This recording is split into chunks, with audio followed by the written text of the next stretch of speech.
After episode 100 of Dragon Ball Super, I've been hearing a lot of Dragon Ball fans in forums, comment sections, and in the entire community discussing Kale and Caulifla and how they're actually breaking Dragon Ball Super. But in this video, when it pertains specifically to Caulifla, I'll be explaining why I think Caulifla is actually breaking Dragon Ball Super in a good way. So without wasting any more time, I'm going to use all of my analysis and support to explain why I think Caulifla is making Dragon Ball Super better. So, the first thing we have to talk about with Caulifla is dealing with potential. Now, I understand a lot of Dragon Ball fans have had a problem with this because some people think that she's learning these forms too fast, some people think it's actually awesome that she's learning it so fast, but what I feel this really is that it's continuing the trend that Dragon Ball has always had for so many years. A trend where characters can just learn how to do abilities and techniques by simply watching it. And the best example of this is going back all the way to Dragon Ball when Goku learned how to do a Kamehameha just by watching Master Roshi do it. And when I think you compare this to what we've seen later on in the series, transformations like Super Saiyan, Ascended Super Saiyan, and Super Saiyan 2 were all forms that people needed years of training and practice and watching others and testing themselves to master. And the fact that Caulifla can just do this by pushing the tingly energy in her back shows her that she has a lot of potential. And what this all does is that it's now highlighting Caulifla's character like along the lines of characters like Goten, Trunks, Gohan, and even future Trunks. But with the potential takes me into my next point.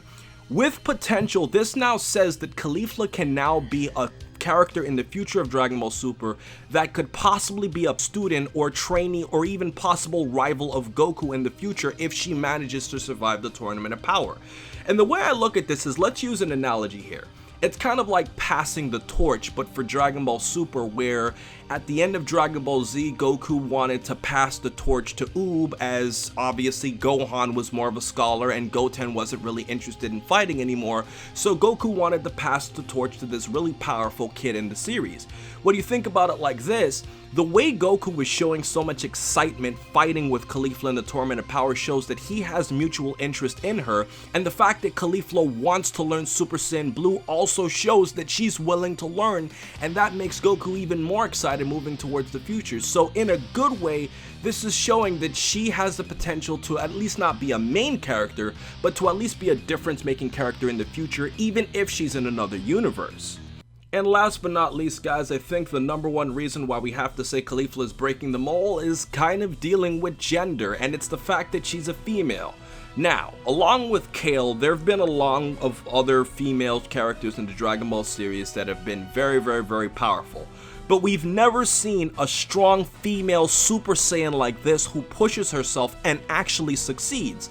And I think the best example of this would be to actually use Dragon Ball GT as an example. I know some of you are going to say Dragon Ball GT is not canon, but Pan is a failed version of this.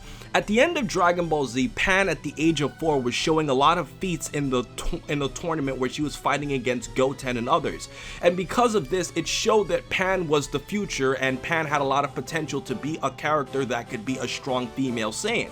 However, when you look at the fact that Pan was only a quarter Saiyan versus Caulifla being a full-blooded Saiyan, this is obviously a major difference. And when you look at Caulifla's ability to learn Super Saiyan transformations and the fact that she's not as reliant on other people to come in and save her the way that Goku and Trunks had to do for Pan in Dragon Ball GT, shows that she's a much stronger character, has a much stronger personality with her bossy words, and out of all of this, Caulifla just is a character that we can see actually doing more in the future as opposed to what Pan was doing in Dragon Ball GT. So ultimately, her being a strong female has a big say in all of this. But ultimately, guys, I have to say that there's just something about Caulifla that I feel really breaks the mold of Dragon Ball Super. She's doing things that a lot of characters haven't been able to do, and I think it makes her character more interesting as opposed to just being another boring character that we've seen copies of in the past. But the conversation doesn't end here, as the comment section is always an extension of the topic, and let me know if you think Caulifla is breaking the Dragon Ball Super series in a good way or a bad way. So with everything else said, please remember to rate, comment, and subscribe. And remember, as I always say, to have a great day, guys.